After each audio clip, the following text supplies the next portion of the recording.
강원연사는 국립원예특작과학원 이영석 회원님께입니다. 이영석 회원님께서는 이영석, 오선민, 김관우, 윤다혜, 김금숙, 권동열, 강옥화, 이대영 회원님께서 준비하신 국내산 강황 추출물의 비알코올성 지방간 질환 개선 효과에 대해서 말씀해 주시는데요. 네, 안녕하십니까. 국립원예특작과학원 인삼수사부 특임정보 이용과의 근무한 이영사입니다. 먼저 코로나19로 인해서 온라인으로 인사드리게 된 점 먼저 양해 말씀 올립니다. 금일 발표드릴 주제는 국내산 강황 추출물의 비알코올성 지방간 질환 개선 효과입니다. 비알코올성 지방간은 이제 술을 전혀 마시지 않거나 소량을 마시는데도 술을 많이 마시는 사람들과 비슷하게 간에 지방이 많이 끼어 있는 질환을 말합니다. 화면 오른쪽 사진을 보시면은 마치 구멍이 뚫린 것처럼 이제 흰색 방울로 이제 보이는데 이게 지방이 간에 쌓인 것입니다.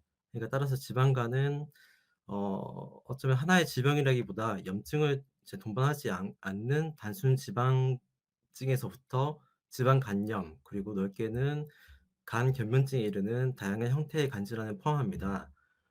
현재 한국인 30%가 지방간인 것으로 보고되고 있고 점차 서구화되고 있는 식습관으로 2030년에는 남성 5명 중 약 2명이 비알코올성 지방간에 앓게 될 것이라는 전망도 제시되고 있습니다.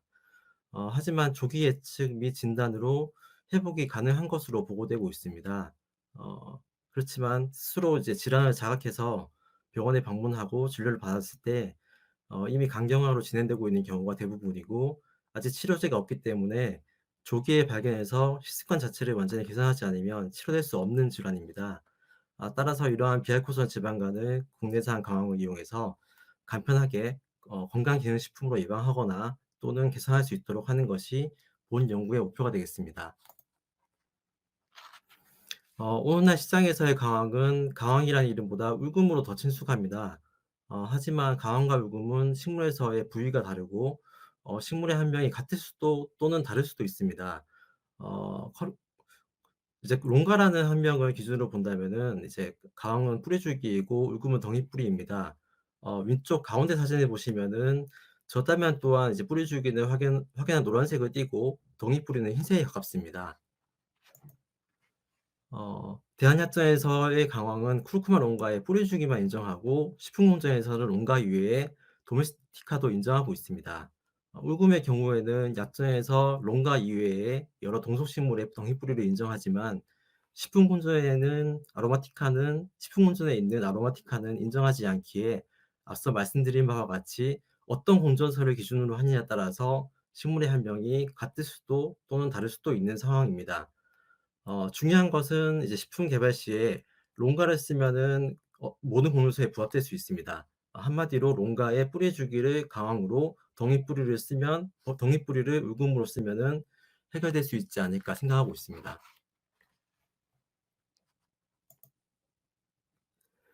따라서 오늘 소개드리는 실험에서는 실험에는 이제 원료를 전남 진도에서 구매한 시료를 염기 서열 분석을 하고 NCBI DNA 서열과 비교 분석해서 쿠르쿠마 롱가를 확인하고 구매해서 이 연구를 진행하였습니다.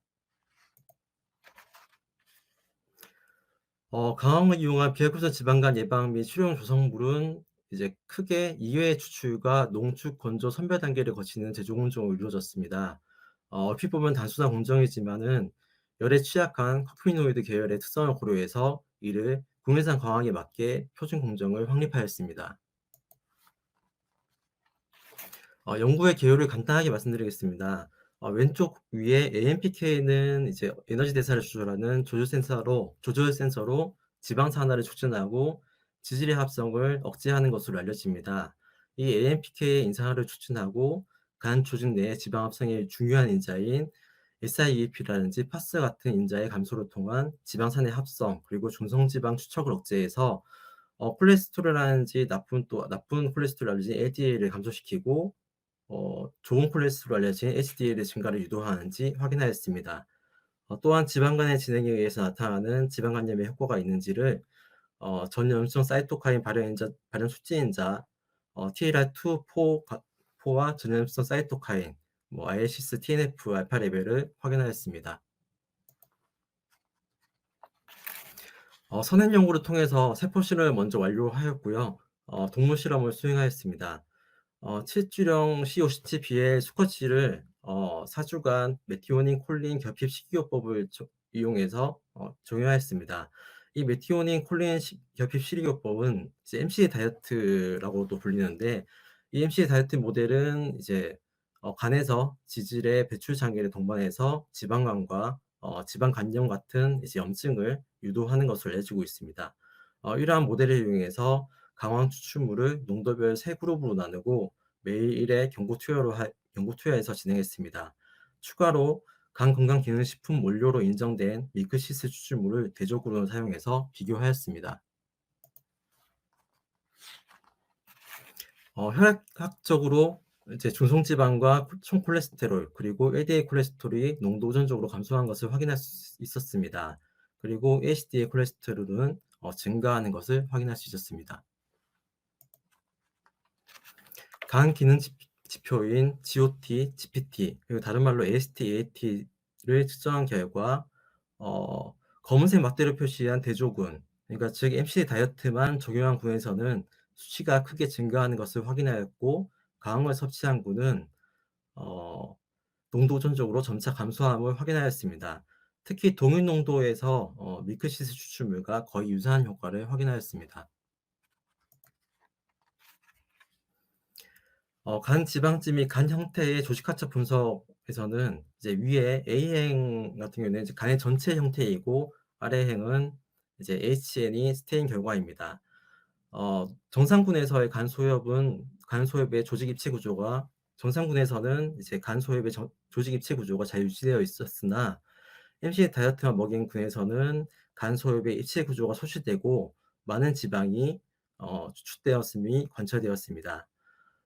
강황 추출물 이제 100의 농도에서는 지방 입자의 크기와 수의 감소가 관찰되었고, 150을 투여한 군에서는 지방 입자가 거의 관찰되지 않아서 강황 추출물에 의해 지방간이 개선됨을 확인하였습니다.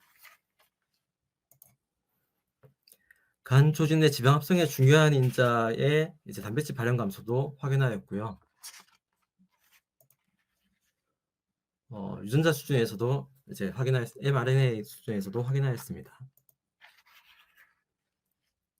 에너지 대사를 조절하는 조절 센서로 지방 산화를 촉진하고 지질의 생합성을 억제하는 AMPK 인산화 증가를 확인하였습니다. 앞서 말씀드린 전염성 사이토카인 억제도 확인하였고요. 전염성 사이토카인 발현 촉진 인자인 TLR2, TLR4의 억제를 통해서 지방간 진행에 의하여 나타나는 지방 간염에도 이렇게 효과가 있을 것으로 생각하고 있습니다. 이러한 동물 실험 결과를 바탕으로 현재 인체 적용 시험을 진행하고 있습니다. 현재 90명 모집이 총 64명 모집을 시작했고요. 코로나19에 따라서 코로나19 때문에 피험자 모집이 좀 저조해서 현재 지연되고 있는 상황입니다. 네, 결론적으로 강황은 이제 간 지방 수척과 관련된 전사인자와 효소의 발현을 조절하고 지질 합성 억제에서 체내 지질의 배출을 정상화하는 효과가 있음을 알 수 있었습니다. 특히 AMPK 경로를 통해서 지방산 산화 촉진 작용을 나타내고 있으며 지방산 합성 억제 작용도 하고 있고, 또한 지방 간의 진행에 의해서 나타나는 지방 간염에서도 강황은 관련 신호 전달 경로의 활성화를 차단해서 염증 매개인자 생산을 억제시킬 수 있음을 확인하였습니다. 따라서 강황 추출물은 앞으로 간 건강에 대한 건강기능식품 원료로 개발될 가능성이 높다고 생각됩니다. 네, 이상 발표를 마치겠습니다. 감사합니다. 감사합니다. 혹시 질문 있으시면 해주시고요.